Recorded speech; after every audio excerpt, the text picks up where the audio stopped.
to ONLIT's video series on data-informed systems. In this series, you will learn more about the different assessments we use to collect data and inform about students' reading proficiency and development. As well, we will consider how each of these different types of assessments fit into a comprehensive assessment system that will inform the reading health of not only individual students, but also at a school and board level. Lastly, we will look at which assessments to use with which students and how often, so that we are collecting valuable data for the students we need to while prioritizing instructional time. This is the second video in the series. In this session, we will review what is meant by MTSS, or multi-tiered systems of support. This video will focus on diagnostic measures. We will look at what diagnostics are, when to use them, and with which students, what information is provided, and how often we should collect this data.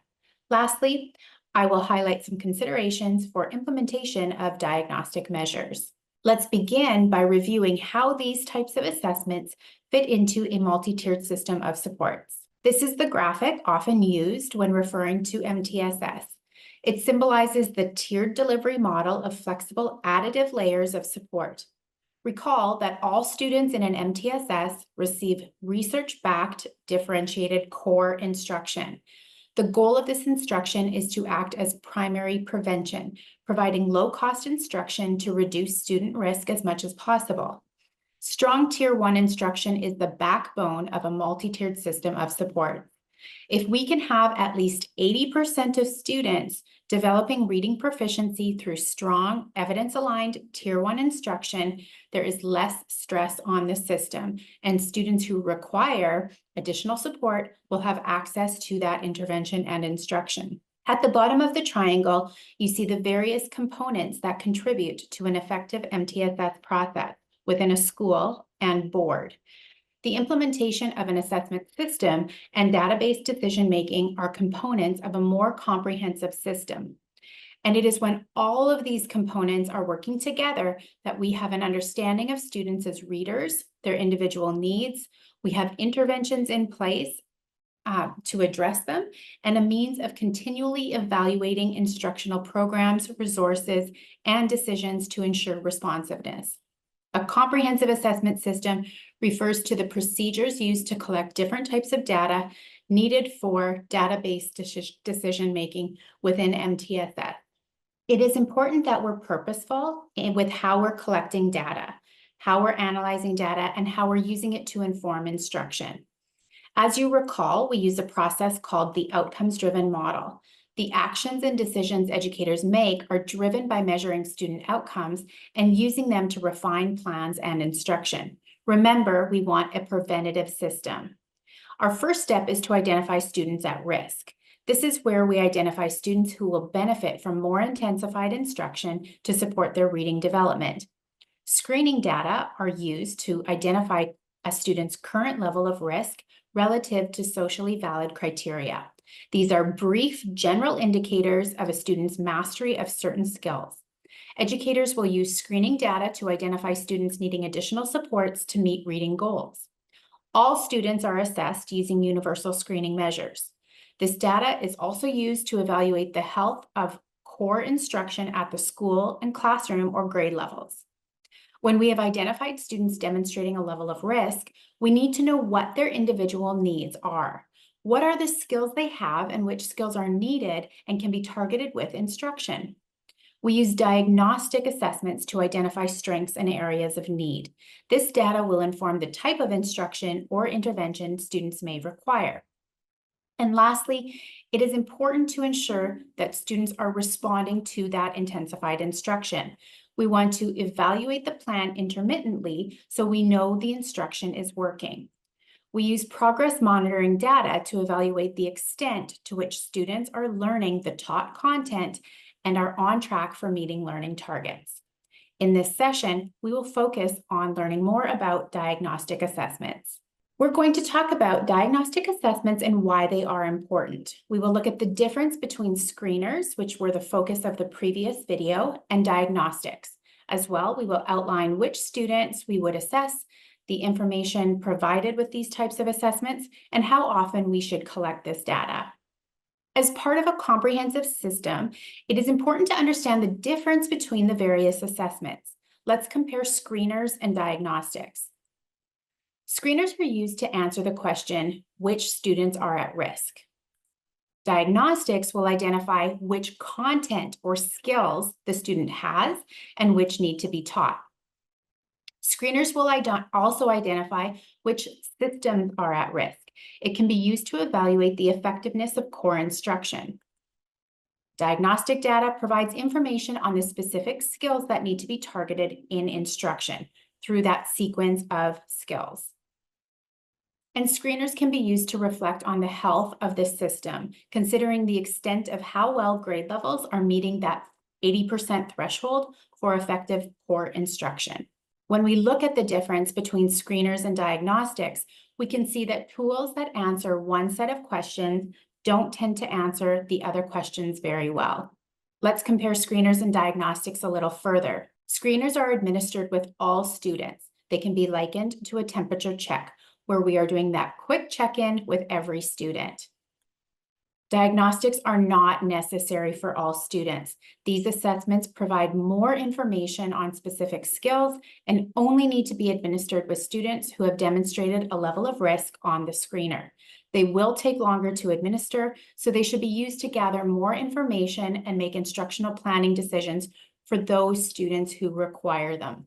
If we use the temperature analogy, these are students that had that high temperature based on screener data. We don't know what is causing the high temperature, so we need to do additional testing to find out what is causing that problem. Screeners should be administered 2 to 3 times per year, whereas diagnostics only need to be administered once. They will be used to identify the strengths and areas for instruction on specific skills. Educators can then use different assessments to monitor the acquisition of those skills. We are not using diagnostics to assess the mastery of those skills that we are teaching. Screeners are fast, research-validated tools. Diagnostics are longer and often unstandardized. Some boards have created their own diagnostic assessments. All students will be screened with the same measure, and we use grade level protocols to evaluate the student's current achievement relative to that grade level criteria.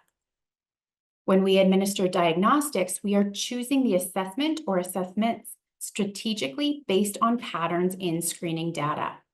To reiterate the purpose of diagnostic assessments, we can look at information we get from a universal screener.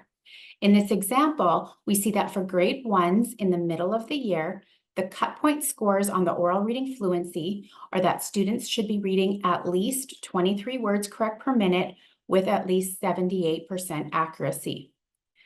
The scores that the student actually had, we can see are below those cut points in both words correct per minute and in accuracy, but we don't know why. Why is this student not making the expected progress in word reading accuracy and automaticity? We need to use diagnostics to determine which skills the student needs additional instructional support so they will develop more accurate and fluent reading. This will guide planning and instruction. So we start with screening data and then ask, what additional information is needed and what will that inform? Using a decision tree can be helpful when considering which aspects of reading should be assessed to determine which skills should be the focus of instruction. ONlit has created a decision tree that we hope will help you make those decisions about which assessments to do and to help you decide what key instructional goals are for students. It is available in both English and French in the resource library. For younger students, we would start at the bottom with the most foundational skills and work our way up.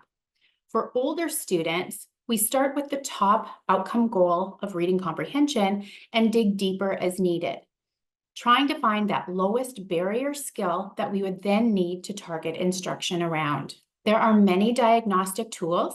Some are free and others are available for purchase that can be used to assess various skills. In kindergarten through grade 2, some of the screeners provide diagnostic information because the screeners themselves are assessing these foundational skills.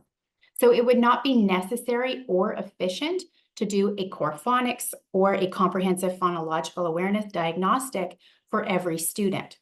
A question that needs to be considered is, would we have an idea of where to start using the screening data?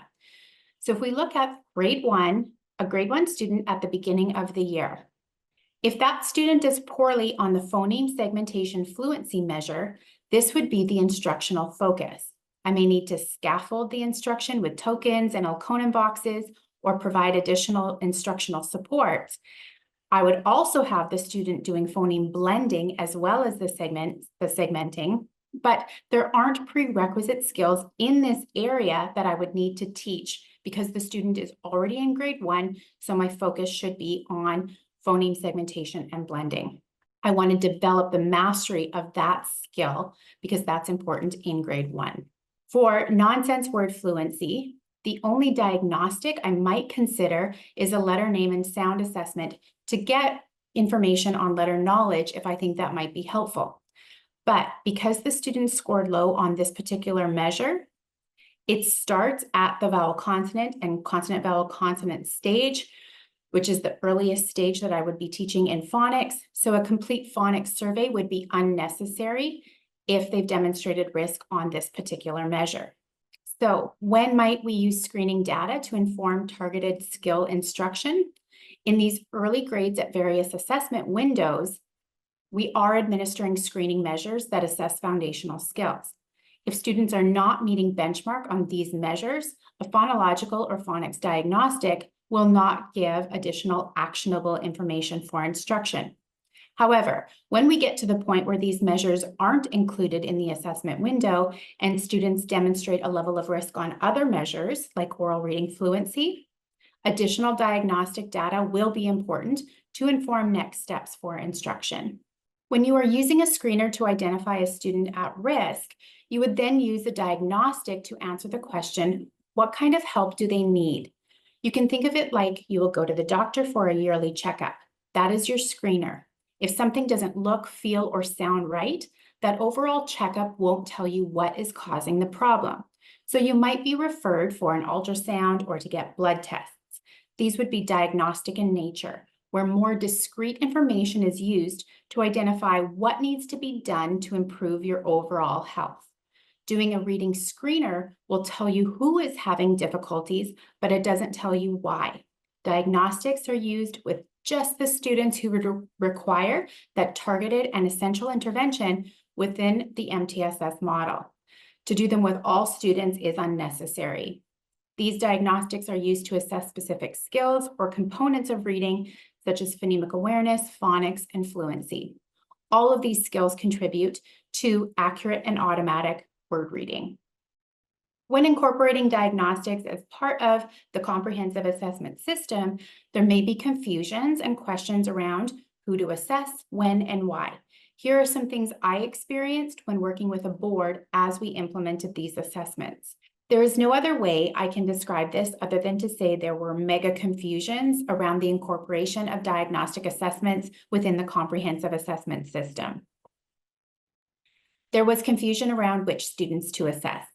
Prior to screeners, we had implemented mandatory diagnostics of phonological skills for all students using board-created protocols.